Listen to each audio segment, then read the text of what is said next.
Hola. Antes de comenzar con esta historia, me gustaría pedirte un pequeño favor. Si disfrutas este contenido, deja tu me gusta y suscríbete al canal. Tu apoyo me ayuda a seguir trayendo más historias como esta. Novela. Hermana, en esta vida yo soy la reina. Episodio 485, lo que no se puede tener. La duquesa viuda Rubina exclamó con determinación. César, tú también debes seducir a la princesa Julia Helena. No era algo para exclamar con tanta desesperación en el Palacio Carlo, la encarnación misma de la historia y los logros culturales del continente central. Si logras casarte podrás recibir de golpe una cantidad de dinero comparable a lo que trajo la condesa de Mare. De hecho, era bastante ridículo. Pero si se pensaba en la cantidad específica, no era nada gracioso. 72.000 ducados, en oro con una pureza del 98%. La cantidad que la condesa Ariadne de Mare, el nuevo rico más grande del continente central, había gastado para mantener al ejército era de 4.000 ducados. 72.000 ducados eran exactamente 18 veces esa cantidad. La firme voluntad de la duquesa viuda Rubina, que había tirado su dignidad por la borda, era comprensible. Para una dote de una sola chica, es casi una cantidad récord. Ciertamente era una dote de alto valor que había aparecido en el continente central después de casi 20 años. Sin embargo, a César no le interesaba la dote de Julia Helena. No le interesaba nada de Julia Helena. Deje de decir tonterías. El joven gran duque pelirrojo y esbelto murmuró, mirando al suelo. Era una voz extremadamente sombría. Su madre, Rubina, levantó la voz. ¿No estás enojado? ¿Alfonso se llevó todo gratis? Ella no podía tolerarlo. Es más guapo que tú, o es mejor en el romance, ¿no es así? Incluso si Alfonso hubiera obtenido esa gran suma de dinero por ser mejor que su hijo en justas o en el mando de batalla, le habría dolido el estómago. Pero seducir a una mujer, ¿no era eso la especialidad de su hijo? No podía permitirse perder ni siquiera en esto. Si eres como un soltero empedernido que ha dado un paso atrás y ha atrapado a un ratón, ¿no te parece injusto? ¡Ay, en serio! César finalmente estalló en ira. ¡Basta ya! Su madre era una persona que no escuchaba cuando se le hablaba amablemente. Solo prestaba atención cuando se levantaba la voz. No me interesa una niña como la princesa Julia Helena. Pero la Rubina de hoy no tenía intención de ceder, sin importar lo que se dijera, no solo la voz. Es este el momento de elegir entre agua fría y caliente, sea una niña o una abuela, debes aceptarlo con gratitud. Una abuela. César, que estaba a punto de discutir con su madre, se quedó sin fuerzas y se rió. Se sentía fatal. No me haga sentir miserable. No quería seguir hablando. Pero su madre tenía una opinión diferente. Es dinero, nada menos que una dote de 72.000 ducados. Parecía que iba a agarrar a su hijo por el cuello. Y no era una persona que no pudiera hacerlo. Si cavas la tierra, te salen 70.000 ducados, ¿cuánto es el ingreso anual de tu insignificante feudo? ¿Son 10.000 ducados? Eso era imposible. 10.000 ducados al año era la unidad del presupuesto nacional de un país pequeño, y un feudo así solo existiría si fuera del tamaño de un ducado.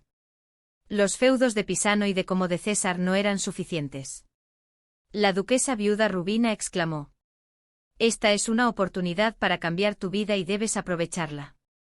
Finalmente César levantó la cabeza y miró a Rubina. ¿Qué soy yo para usted, madre?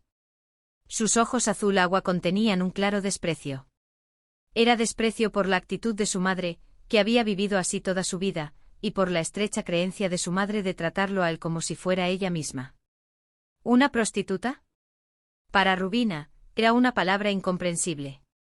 Se detuvo en seco, frunció sus hermosos ojos idénticos a los de su hijo, y parpadeó sus ojos castaño rojizo por un momento.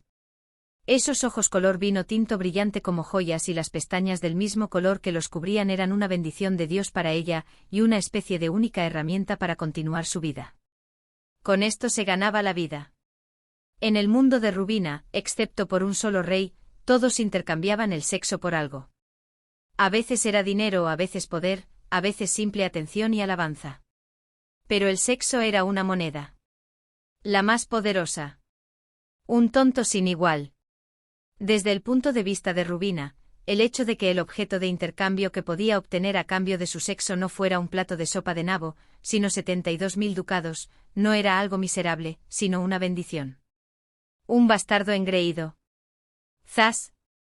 Rubina abofeteó a César, quien la había llamado prostituta, o para ser exactos, quien se había negado a ser el hijo de una prostituta. Su hijo, que era una cabeza y media más alto que ella, se agarró la mejilla con la cabeza girada y no dijo nada. Ella le hizo entender a su hijo, que no entendía razones.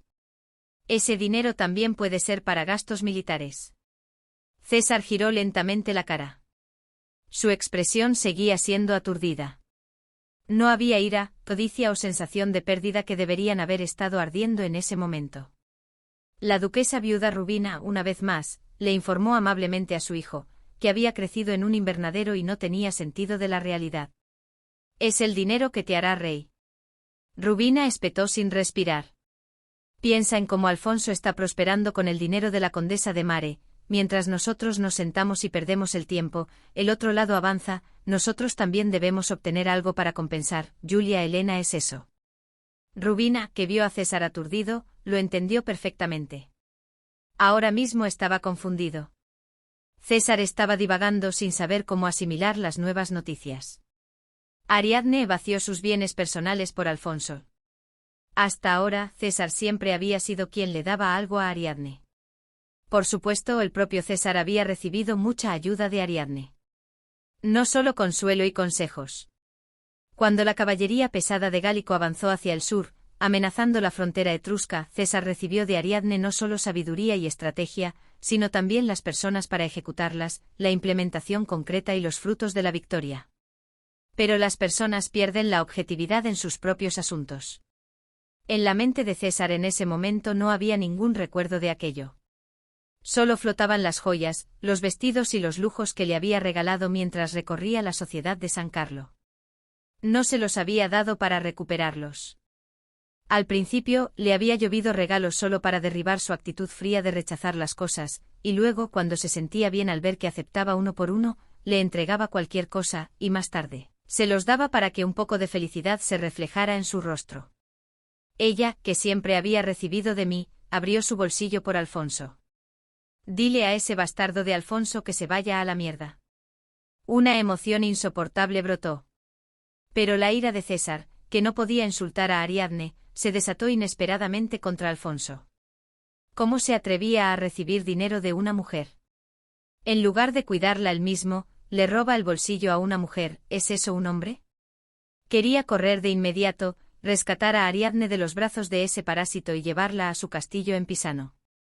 Pero la duquesa viuda Rubina miró a su hijo con una expresión indescriptible. Era mitad burla, mitad lástima. Mi hijo, que vivido toda su vida dependiendo de mí y disfrutando de lujos, insulta al mejor general victorioso del continente central por no ser un hombre. Pero Rubina, el escorpión, también era una mujer que sabía contenerse cuando era necesario. Si decía eso, su hijo podría saltar del balcón. En lugar de clavar su aguijón, lo reprendió con solemnidad. ¿El dinero tiene etiqueta? Sea dinero de mujer o dinero de Lemnios, el dinero es dinero. Ella no sabía ni le importaba lo que César estaba pensando. Siempre y cuando su hijo no saltara y se estropeara la cara. Ahora César tenía algo que hacer con su hermoso rostro. Escucha bien, pronto llegará una orden del marquesado de Manchique. Rubina compartía el nivel de percepción de la realidad de León III. Lo que significaba que ambos estaban confundidos. Dicho de otra manera, eran extremadamente optimistas. Probablemente será una aprobación del matrimonio entre el gran duque de Pisano del reino etrusco y la princesa Julia Elena del marquesado de Manchique. Sin embargo, afortunadamente Rubina era un poco más cautelosa que León III. Si no es así, también necesitamos prepararnos. Ella entrecerró los ojos y dijo: Quítale el alma a esa niña. César giró la cabeza y miró a su madre. Si su padre en el país dice que no se casará, haz que se enoje en casa y huya contigo. Ella escudriñó a su hijo, que era idéntico a ella, de arriba abajo. Incluso en la habitación luminosa donde la luz entraba por todas partes, la nariz alta y prominente proyectaba una sombra.